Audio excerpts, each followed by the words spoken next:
Hello friends, welcome to make future classes.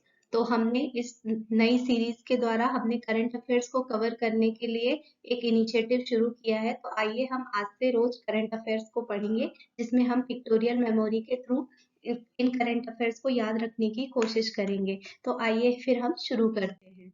तो आज के हमारे जो न्यूज होंगी वो होगी डूरंड कप के बारे में, नेशनल फिशरीज डेवलपमेंट बोर्ड के बारे में, हर घर जल के बारे में, एक्सोमून्स के बारे में, काराकोरम रेंजेस के बारे में, वीडियो लैंड क्लाइंट के बारे में, विन बैक्स एक्सरसाइज है इसके बारे में, चरखा चाक फेस्टिवल है जो मध्य प्रदेश में ऑर्गेनाइज हुआ है उसके बारे में, और एक्सरसाइज उदर शक्ति के बारे में। तो जैसे कि आप ये देख रहे हैं, ये है 19 और 20 अगस्त का करंट अफेयर। तो आइए फिर हम शुरू करते हैं।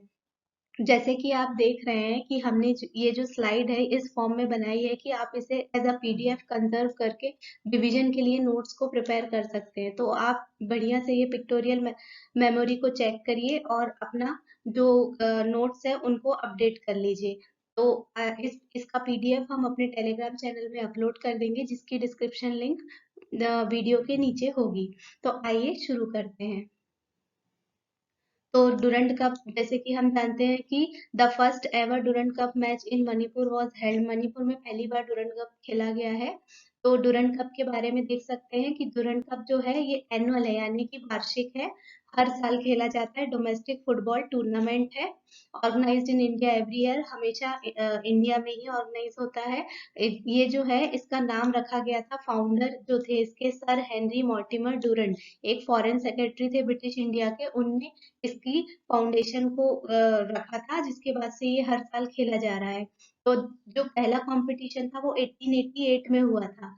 और ये जो है हमेशा जो है ये इसमें डोमेस्टिक फुटबॉल क्लब्स ही खेलते हैं। जैसे कि आप जानते होंगे कि जो वर्ल्ड में फुटबॉल का टूर्नामेंट होता है उसमें चेल्सी क्लब आते हैं, या फिर आप स्पेन के बहुत सारे क्लब्स आते हैं। तो वो जो होता है वो इंटरनेशनल लेवल पे होता है। और हमारे यहाँ का जो ये है डूरंड कप, इसमें सिर्फ डोमेस्टिक फुटबॉल के क्लब्स आते हैं, जैसे बंगाल की टीम आती है, आंध्रा की टीम आती है, ऐसे करके इसमें टीम्स पार्टिसिपेट करती हैं।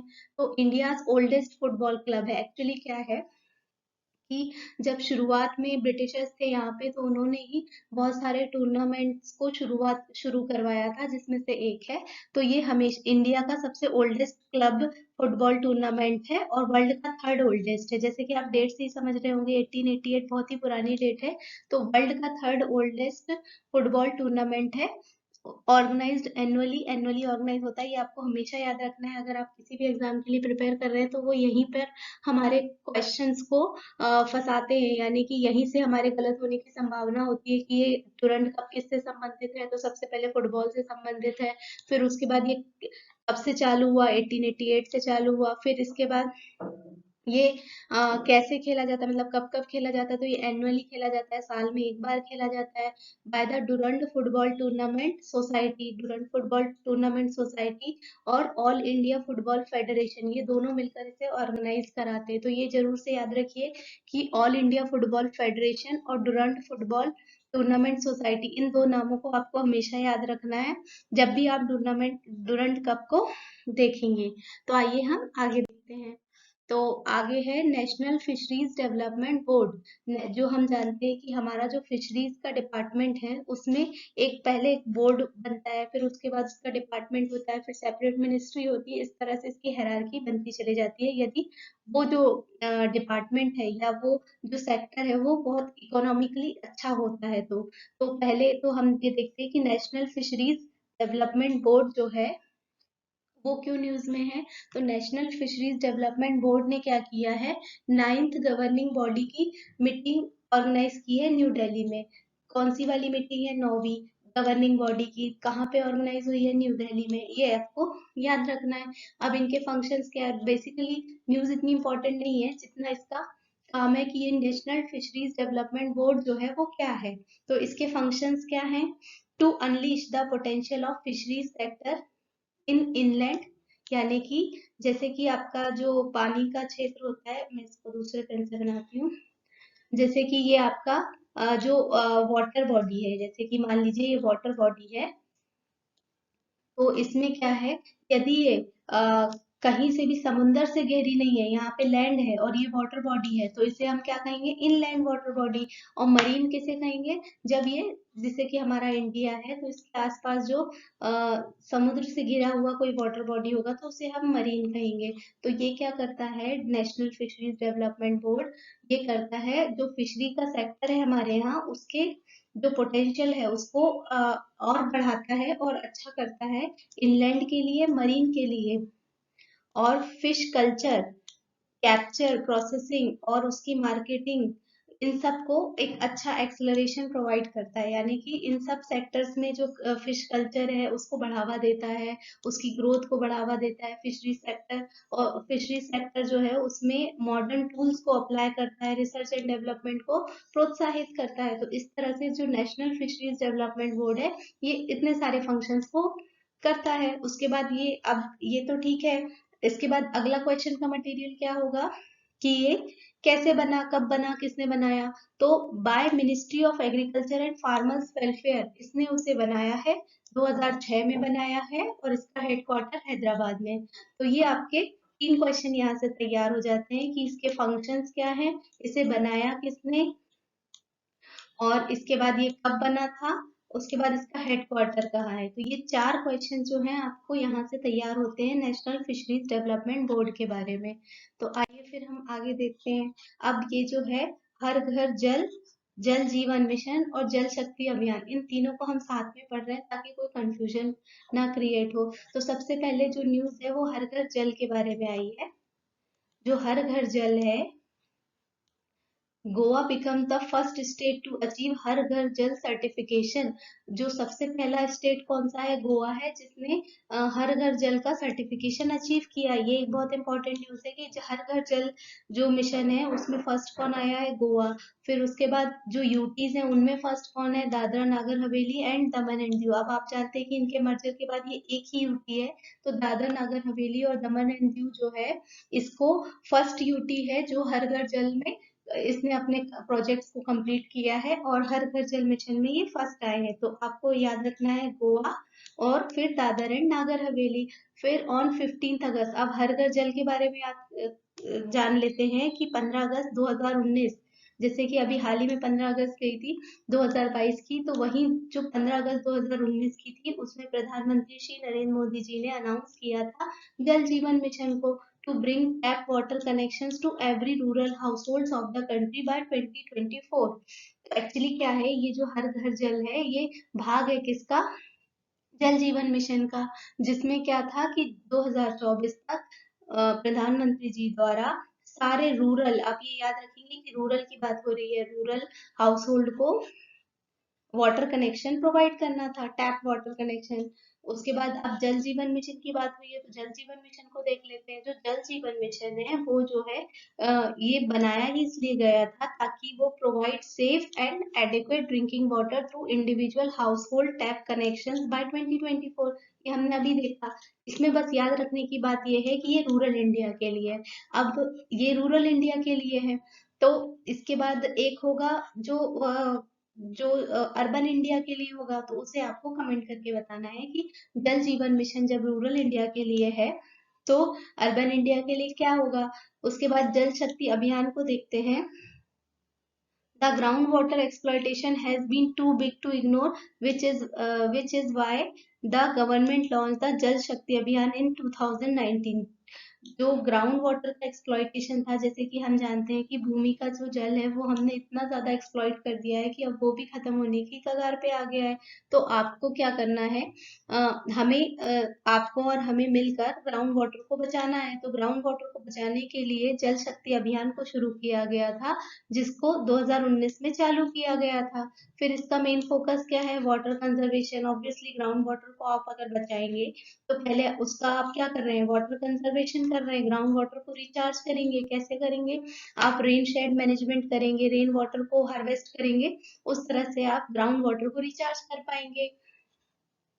और वैसे ही augmentation of water bodies, augmentation का मतलब होता है संवर्धन, मतलब इन सब वाटर बॉडीज जो भी हैं उन्हें इस तरह से संवर्धित करना या उनकी इस तरह से मरम्मत या प्रोग्रेस करना कि वो ना पॉल्यूट हो और ना उनमें कोई खराबी आए या डिग्रेड ना हो। तो इस तरह से हमने ये देखा Jal Shakti Abhiyan in 2021 this has been extended to all the districts. Initially पहले एक्चुअली क्या था कि 256 डिस्ट्रिक्ट्स में जल शक्ति अभियान को चालू किया गया था, लेकिन 2021 में क्या हुआ कि उन्होंने सारे डिस्ट्रिक्ट्स को इसमें इंक्लूड कर लिया कंट्री के, और इसे एक बड़ा जन आंदोलन मोड में फिर से लॉन्च किया। तो हमने इसमें क्या देखा, हर घर जल क्या है, जल जीवन मिशन क्या है और जल शक्ति अभियान क्या है। अब मैं आपको आंसर दे दूं कि जैसे जल जीवन मिशन है ना, वैसे ही जल शक्ति अभियान जो है वो अर्बन बॉडी के लिए चालू हुआ है। ठीक है, ओके। तो हम एक्सोमून के बारे में क्या न्यूज आई है उसे हम पढ़ते हैं। तो क्या हुआ है कि scientist formulate a model to trace elusive exomoons from James Webb space telescope. Actually क्या हुआ था कि जो नासा है, नासा ने,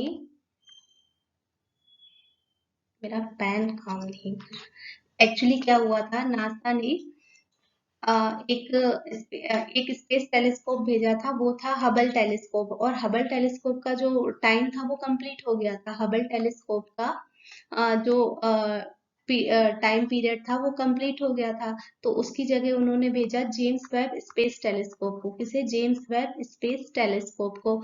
तो जेम्स वेब स्पेस टेलीस्कोप जो अभी नासा ने भेजा था, अभी रिसेंटली ही भेजा था 2021-22 में शुरुआत में।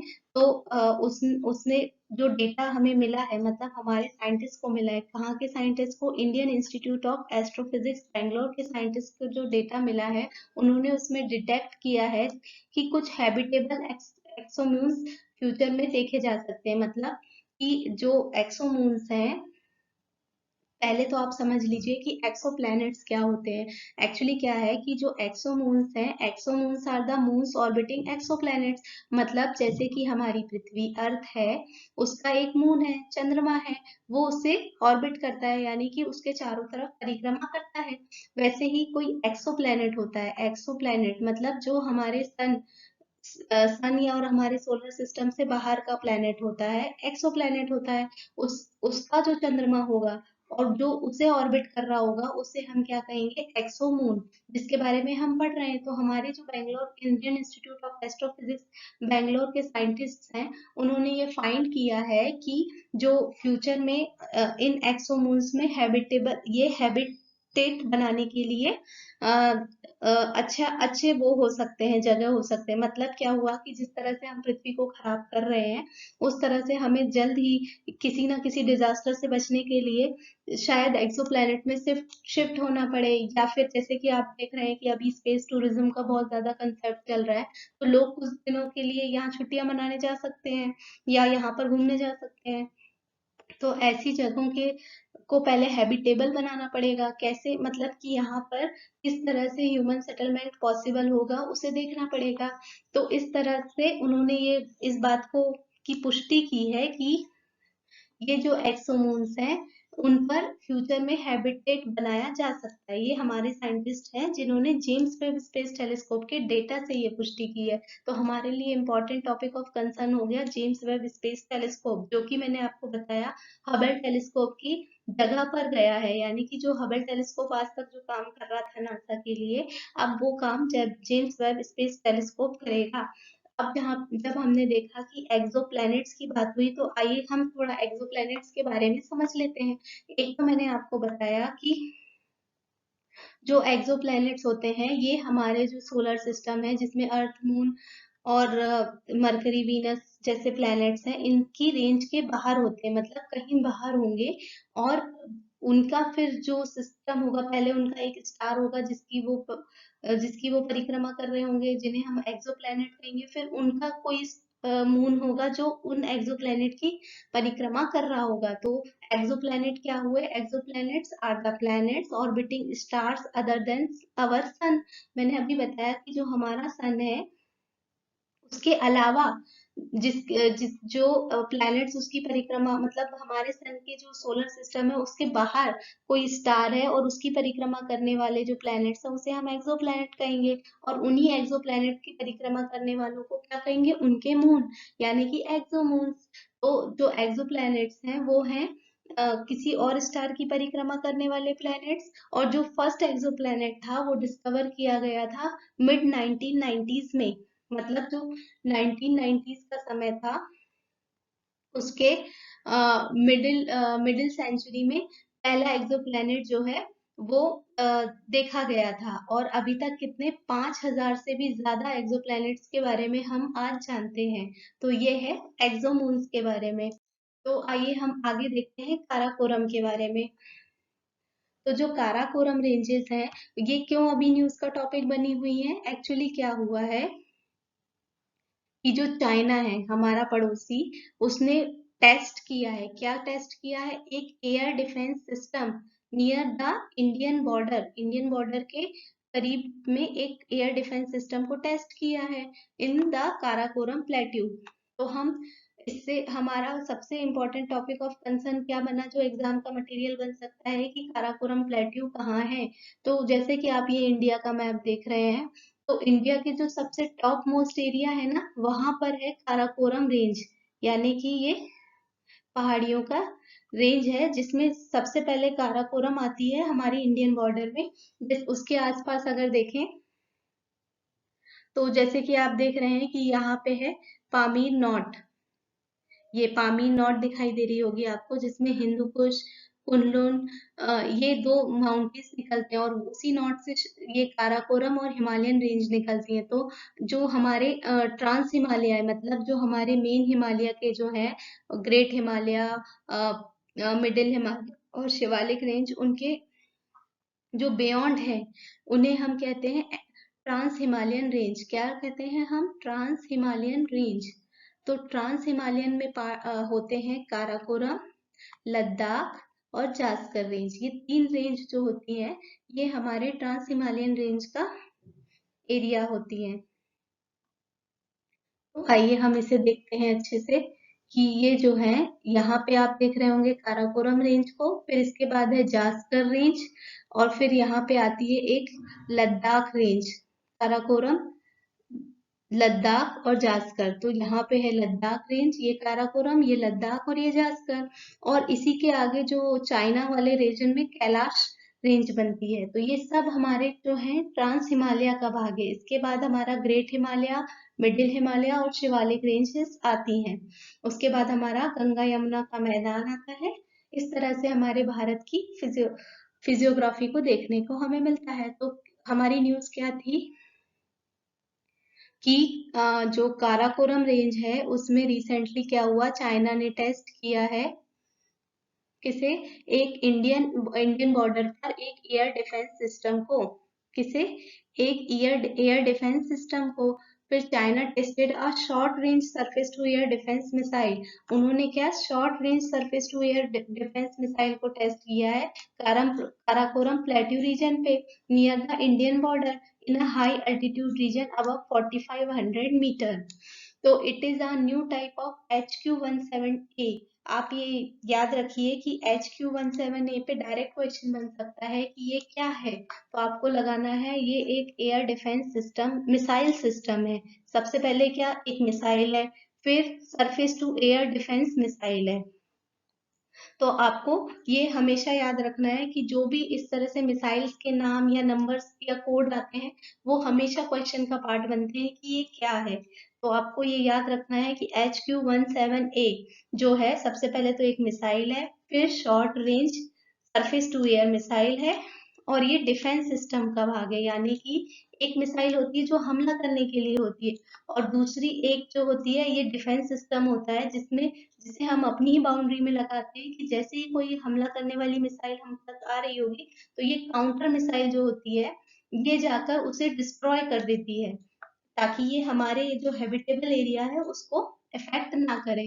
तो इस तरह से ये हम पूरा टॉपिक ये हमारा ये था। अब हम काराकोरम रेंजेस, एक्चुअली क्या है कि जब भी कोई टॉपिक न्यूज में होता है ना, तो उसके उस टॉपिक से क्वेश्चन ना बन के उसके एरिया से क्वेश्चन बन जाते हैं। जैसे कि अब काराकोरम रेंज का जो एरिया है, वो क्वेश्चन का बहुत बड़ा भाग बन गया। और आप नोटिस कीजिएगा, ज्योग्राफी जिस भी एग्जाम में आता होगा उसमें ये काराकोरम रेंज का काफी क्वेश्चन होगा। तो हम देखते हैं काराकोरम रेंज को और थोड़ा बारीकी से पढ़ लेते हैं। तो जो काराकोरम माउंटेन रेंज है ना, वो आप देख ही रहे होंगे कि ये कश्मीर का भाग है। किसका भाग है? कश्मीर एरिया का भाग है। और ये कहाँ? चाइना और पाकिस्तान तक है। और ये हमारे नॉर्थ वेस्ट में है। और ये कहाँ तक जाती है? अफगानिस्तान तक टच होती है। उसके बाद अफगानिस्तान और तजाकिस्तान जैसे कंट्रीज को भी ये टच करती है, या उन तक एक्सटेंड होती है। इस ये हमारे यहाँ की हाईएस्ट पीक जो केटू है, वो उसको उसका घर है, माने कि जो काराकोरम रेंज की जो हाईएस्ट पीक है केटू, जिसे जो गिलगिट बाल्टिस्तान में है अभी, ये जो है केटू जो है, गॉडविन ऑस्टिन भी कहते हैं, ये भारत की मुख्य भूमि में सबसे ऊंची चोटी है। हिमालय तो है, जैसे आप माउंट एवरेस्ट को सबसे ऊंची चोटी मानते हैं, लेकिन वो नेपाल में है। तो भारत की कौन सी हुई? भारत की है केटू। तो केटू जो है वो काराकोरम रेंज का ही भाग है। और ये अभी कहाँ है? पीओके यानी गिलगिट बाल्टिस्तान वाले एरिया में है। फिर जो काराकोरम है, ये चारों तरफ किससे घिरा हुआ है? एक तरफ है उसके अक्साई चीन, ये एरिया क्या कहलाता है? अक्साई चीन का एरिया कहलाता है। और तिब्बतियन प्लेटू से घिरा हुआ है। और फिर पामीर की नॉर्थ है यहाँ पे, नॉर्थ वेस्ट कॉर्नर पे। और सदर्न बाउंड्री जो है वो, सदर्न और वेस्ट जो है, गिलगिट इंदस और श्योक रिवर से बहती है। जैसे कि आप जानते होंगे कि कोई भी पर्वत हो उसके उसका जो इतना सारा सरफेस एरिया में जो पानी गिरता है, या वर्षा होती है या स्नोफॉल होता है, तो वहां से पानी जो है जरूर बहता है, और वही बाद में नदी का फॉर्मेशन करता है। तो काराकोरम से निकलने वाली नदियां या उसकी बाउंड्री बनाने वाली नदियां क्या हुई? गिलगिट, इंदस और श्योक रिवर्स। मैं मिटा के दिखा भी सकती हूँ कि यहाँ पर जो है, इस एरिया में जो है, मैंने आपको बताया था कि केटू है। तो ये आप देख रहे होंगे कि ये जो है यहाँ पर, ये केटू दिख रहा है। फिर यहाँ से जो है इंदस, गिलगिट और श्योक रिवर बह रही है। तो इसे आप अपने उसमें जरूर नोट्स में एडिट कर लीजिएगा। तो आइए हम आगे देखते हैं।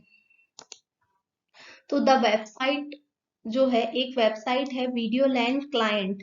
एक्चुअली क्या है, ये जो वेबसाइट है ये हमारे यहाँ बैन कर दी गई है। तो बैन कर दी गई है इसलिए ये जो है साइबर सिक्योरिटी बहुत बड़ा मुद्दा बन चुका है अभी के लिए। तो हम देखते हैं कि क्या हुआ है एक्चुअली।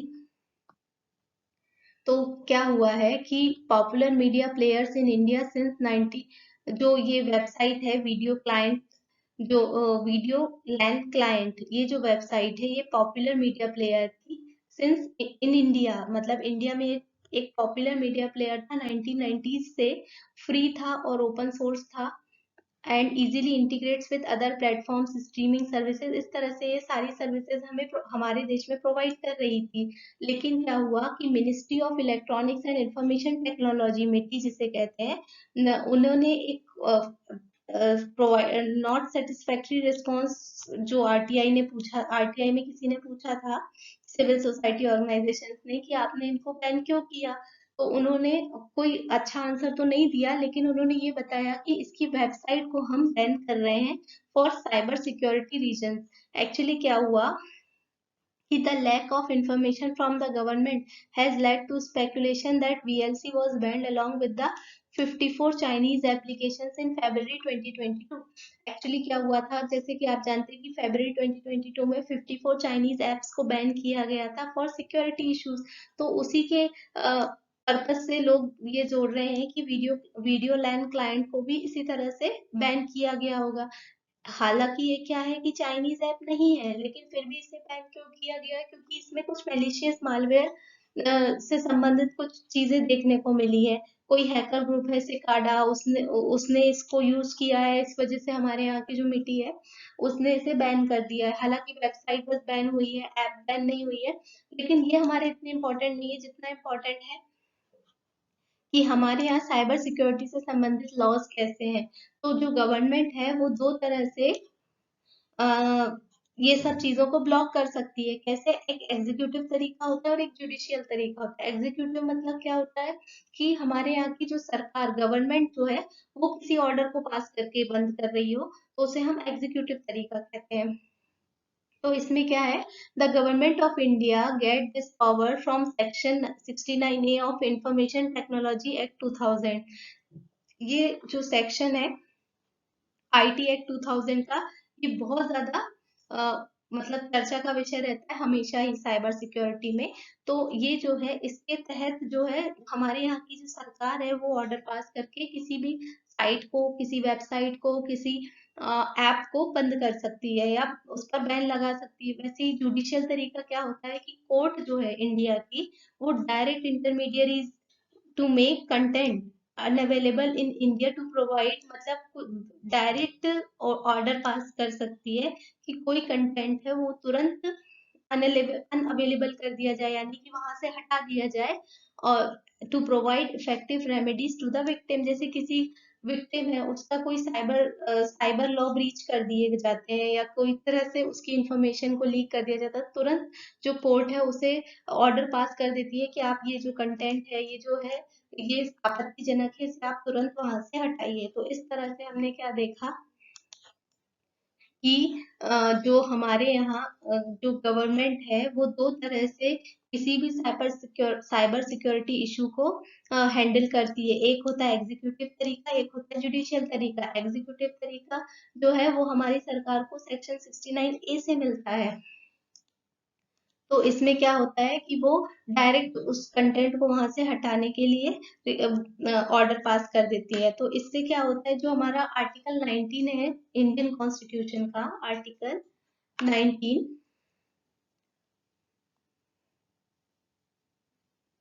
आर्टिकल 19 जो है उसमें जो राइट टू इंफॉर्मेशन आता है, फिर हमारा बोलने और एक्ट करने की स्वतंत्रता आती है। तो ये सब चीजें जो है हमारा freedom of speech and expression. तो इस तरह से इसमें काफी सारे इफेक्ट्स होते हैं इस लॉ की वजह से, लेकिन कुछ इसी लॉ की वजह से ही ये सारे प्रोटेक्ट भी होते हैं। इसलिए इस तरह से हमने ये देखा इसमें। अब आगे चलते हैं विन बैग्स के बारे में। विन बैग्स क्या है? आप जैसे इसमें वी देख रहे हैं, वी जो है वो वियतनाम है, वियतनाम है। और जो आई इन दिखाई दे रहा है वो इंडिया है। तो वियतनाम और इंडिया के बीच में जो है एक बायलैटरल आर्मी एक्सरसाइज हुई है, जिसे विनबैक्स 2022 कहा जा रहा है। ये सक्सेसफुली ऑर्गेनाइज कहाँ हुई है? चंडी मंदिर। चंडी मंदिर वाला एरिया कहाँ है? हरियाणा में है। तो चंडी मंदिर में विनबैक्स करके एक्सरसाइज हुई है। ये बायलैटरल है और आर्मी एक्सरसाइज है। सबसे इंपॉर्टेंट आपको ये याद रखना है, ये एक आर्मी एक्सरसाइज है। किस किस के बीच में है? तो वियतनाम और इंडिया के बीच में है। कहाँ पूरी हुई है? चंडी मंदिर हरियाणा में पूरी हुई है। और ये कौन सा एडिशन था? तो थर्ड एडिशन था। It was the third edition of India Vietnam field training exercise थी। The deployment of army engineer and medical teams in the UN peacekeeping operations are the major area of focus in this exercise. Actually क्या होता है कि जो हमारा जो UN peace keeping operations होते हैं उसमें हम अपने बहुत सारे आर्मी ऑफिसर्स को भेजते हैं, जिसमें आर्मी इंजीनियर और मेडिकल टीम्स भी होती हैं। तो उनको मतलब ट्रेन करने के लिए एक तरह से एक एक्सरसाइज की जाती है जिसे हम ये विन बैग्स कहते हैं। तो इसका नेक्स्ट एडिशन कहाँ होगा? वियतनाम में होगा। तो आपको ये सारी चीजें याद रखनी है कि ये एक एनुअल एक्सरसाइज है। तो अगले साल ये 2023 में वियतनाम में होगी, इस साल 2022 में भारत में हुई है। कहाँ हुई है? हरियाणा में हुई है। आर्मी एक्सरसाइज है, यूएन पीस कीपिंग मिशन के लिए होती है और इंडिया और वियतनाम इसके पार्टिसिपेटर हैं। तो ये सब आपको याद रखना है। इसके बाद हम देखेंगे चरखा चाक फेस्टिवल स्टार्टेड एट गोहर महल। अब इसमें क्या है कि ये मध्य प्रदेश के जो खादी और village industries board and Matikala board, ये दो बोर्ड हैं, Khadi and village industries board and Mati Kala board ने चरखा चाक फेस्टिवल ऑर्गेनाइज किया था। कहाँ पे? गोहर महल, भोपाल में। तो ये इसमें क्वेश्चन क्या हुआ कि चरखा चाक फेस्टिवल किसने ऑर्गेनाइज किया था? चरखा चाक फेस्टिवल ऑर्गेनाइज किया था केवीआईसी ने। खादी, केवीआईसी ने, खादी विलेज इंडस्ट्रीज कॉरपोरेशन ने ऑर्गेनाइज किया था। कहाँ पे इनॉग्रेट हुआ? ये गौहर महल में हुआ। ये आपको याद रखना है। फिर to encourage traditional soil craft through the Mati Kala board, soil craftsman are an integral part of the social system. जैसे कि आप जानते हैं कि जब से हम मॉडर्न वर्ल्ड को बोल रहे हैं या उसमें रह रहे हैं, तो हम जानते हैं कि ये जो हमारे ट्रेडिशनल जो क्राफ्ट्समैन थे या ट्रेडिशनल जो भी कला से संबंधित लोग थे, उनको सबसे ज्यादा नुकसान हो रहा है। तो उनको प्रमोट करने के लिए एक्चुअली क्या है कि यही सबसे वो लोग हैं जो सबसे ज्यादा इको फ्रेंडली काम करते हैं। तो इन्हें हमें वैसे भी प्रमोट करना चाहिए कि जिस तरह से हम पॉल्यूशन कर रहे हैं, उस हिसाब से यदि हमें सॉइल और क्राफ्ट्स जो हमारे ट्रेडिशनल हैं उन्हें ही यूज करना चाहिए। तो उनको प्रमोट करने के लिए, उनको सोशल सिस्टम में बढ़ावा देने के लिए, वर्क प्रोवाइडिंग फॉर मार्केट, उनको मार्केट प्रोवाइड करने के लिए एक्चुअली क्या है कि ये हमारे जो जिस तरह से हम मॉडर्नाइज होते चल रहे हैं, इनका जो काम है वो खत्म होता चला जा रहा है। तो इससे ये गरीबी की मार झेल सकते हैं या इनका आगे चल के ये कला हम हमेशा के लिए खो सकते हैं। ये जो हमारी ट्रेडिशनल वर्क है और आर्ट है, यदि हम इसे भूल जाएंगे तो अगली बार ये फॉरेन से हम फिर से इंपोर्ट कर रहे होंगे कि आइए हमें टेक्नोलॉजी ट्रांसफर कर दीजिए। तो हमें अपनी जो क्राफ्ट है उसको बचा के रखना चाहिए और इससे संबंधित लोगों को प्रमोट करना चाहिए, उनको मार्केट देना चाहिए और ऐसी चीजों को यूज करना चाहिए। तो इसीलिए ये पूरा फेस्टिवल ऑर्गेनाइज किया गया था गोहर महल में। तो हैंडलूम वीवर्स इसमें एनकरेज किए गए थे और इस तरह से ये पूरे फेस्टिवल में कुल मिला के जो खादी और उससे संबंधित जो सेक्टर्स हैं, उनके जो क्राफ्ट्समैन और उन बुनकर वगैरह, उनको प्रमोट किया गया था। तो इसमें इम्पोर्टेंट हमारे लिए क्या है? दो चीजें। एक है चरखा चाक फेस्टिवल हुआ था मध्य प्रदेश में। कहाँ हुआ था? गौहर महल में। तो हमारे लिए दो चीज इंपॉर्टेंट है। पहली ये कि जो मध्य प्रदेश खादी और विलेज इंडस्ट्रीज बोर्ड के चेयरमैन कौन है? जितेंद्र लिटोरिया जी। और जो गौहर महल है वो भोपाल में है। बस यही हमारे लिए इम्पोर्टेंट था इस पूरी न्यूज में कि ये गौहर महल है, ये भोपाल में है। एक ब्यूटीफुल पीस ऑफ आर्किटेक्चर है, दिख ही रहा है, बहुत ही सुंदर तरीके से बनाया गया है। Situated on the banks of big pond, यानी कि जो भोपाल का बड़ा तालाब जिसे कहते हैं, वहां पे ये बनाया गया है, शौकत महल के पास है। It was build by the then ruler of Bhopal state Nawab Qudsia Begum ji. जो कुदसिया बेगम जी थी, उन्होंने बनवाया था इसे। 1820 एडी में बनवाया था, काफी पुराना है।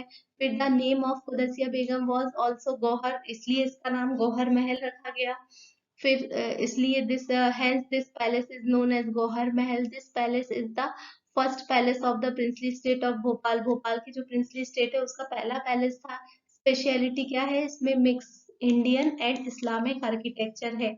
इसमें क्या है? इंडियन इस्लामिक आर्किटेक्चर है, amalgamation of Hindu and Mughal art. Main यही है कि इसमें जो है इंडो इस्लामिक कैरेक्टर्स दिखाई देते हैं। जब भी आप कोई मेंस एग्जाम लिखते हैं तो आपको जब भी कोई महल आए तो उसके बारे में आपको यही लिखना होता है कि ये है कहाँ, किसने बनवाया और इसकी आर्किटेक्चरल वैल्यूज क्या क्या हैं। तो इस तरह से हम आगे देखते हैं एक्सरसाइज उदर शक्ति के बारे में। तो दोस्तों सबसे पहले तो आप हमने जो इनिशिएटिव लिया है उसके बारे में जरूर बताइएगा कि आपको कैसा लग रहा है और हमें क्या क्या फीडबैक लेने चाहिए ताकि हम इसे इसमें और सुधार कर सके। तो आप हमें कमेंट जरूर करें और हमें जरूर बताएं कि हमें इसमें क्या क्या सुधार करने चाहिए और आपको ये इनिशिएटिव कैसा लग रहा है। हम डेली एक करंट अफेयर का वीडियो बनाएंगे जिसमें हम इम्पोर्टेंट करंट अफेयर्स की न्यूज को कवर करेंगे। तो आइए हम देखते हैं एक्सरसाइज उदर शक्ति के बारे में। एक्सरसाइज उदर शक्ति ऑर्गेनाइज इन क्वांटन मलेशिया। क्वांटन मलेशिया में एक्सरसाइज उदर शक्ति हुई। ये जरूर आता है एग्जाम में कि ये जो है ये कहाँ ऑर्गेनाइज हुई थी। तो क्वांटन मलेशिया में ऑर्गेनाइज हुई थी। बायलेटरल मिलिट्री एक्सरसाइज है, इंडियन एयरफोर्स और रॉयल मलेशियन एयरफोर्स के बीच में हुई थी। तो ये बेसिकली एयरफोर्स से संबंधित एक्सरसाइज है, आपको ये भी याद करना है। उसके बाद इसकी ड्यूरेशन क्या थी? अभी ये 4 डेज में कंप्लीट कराई गई। इसका मेन फोकस क्या था? कॉम्प्लेक्स एयर कॉम्बैट ड्रिल्स इन multiple domains. Air combat drills इसमें ऑर्गेनाइज कराई गई थी। इस तरह के एयरक्राफ्ट्स में क्या होता है कि इसकी ये लोग प्रैक्टिस करते हैं, एक्सरसाइज करते हैं और अपने आप को फिर से ट्रेंड और टेक्नोलॉजी से अपडेट रखते हैं इस तरह की एक्सरसाइज से। और हमारे बीच में क्या होता है कि जो दो दो कंट्रीज के जो लोग रहते हैं, कई बार इनमें अच्छे बायलेटरल टाइज बन जाते हैं, इससे उनको अच्छी तरह से मौका मिल जाता है आगे बढ़ने का। तो आइए हम आगे देखते हैं। Thank you. आप हमारे चैनल को ज़रूर सब्सक्राइब करिए। आपने हमारे चैनल को काफ़ी पसंद किया है और आगे आप हमारे जो भी वीडियोस या जो भी सब्जेक्ट्स हमारे वीडियोस में डलते हैं उन्हें देखिए और हमसे आप और भी डिमांड कर सकते हैं, जिसमें हम दूसरे सब्जेक्ट्स को भी इंक्लूड कर सकते हैं। तो अभी हमारे चैनल में फॉरेस्ट्री का कोर्स चल रहा है मेंस का, जिसमें हम एमपीपीएससी और सारे फॉरेस्ट एग्जाम्स के लिए फॉरेस्ट्री का कोर्स ऑर्गेनाइज कर रहे हैं। वहीं जो है फॉरेस्ट्री का कोर्स चल रहा है और हमारे इसमें फिजिक्स भी चल रहा है और एनवायरनमेंट का कोर्स भी चल रहा है। तो आप उसे जरूर देखिए और जो भी आप चाहते हो कि हम और कोई सब्जेक्ट लेकर आए और आपको उसमें पढ़ाएं, तो आप वो भी हम पे डिमांड कर सकते हैं। टेलीग्राम चैनल को जरूर सब्सक्राइब कर लीजिए, क्योंकि हम टेलीग्राम चैनल में रेगुलरली वैकेंसीज को अपलोड करते हैं, ताकि जो भी वैकेंसी हो उसकी न्यूज़ आप तक पहुंच जाए और आप टाइम से फॉर्म भर सकें। और वहीं जो भी ये मटेरियल हम जो भी पढ़ाते हैं उसके पीडीएफ अपलोड कर देते हैं। तो आप हमारे चैनल को जरूर सब्सक्राइब कर दीजिए और टेलीग्राम चैनल की लिंक बिलो इसके वीडियो के दी गई है, तो उससे जाके जरूर से सब्सक्राइब कर लीजिएगा। Okay, thank you.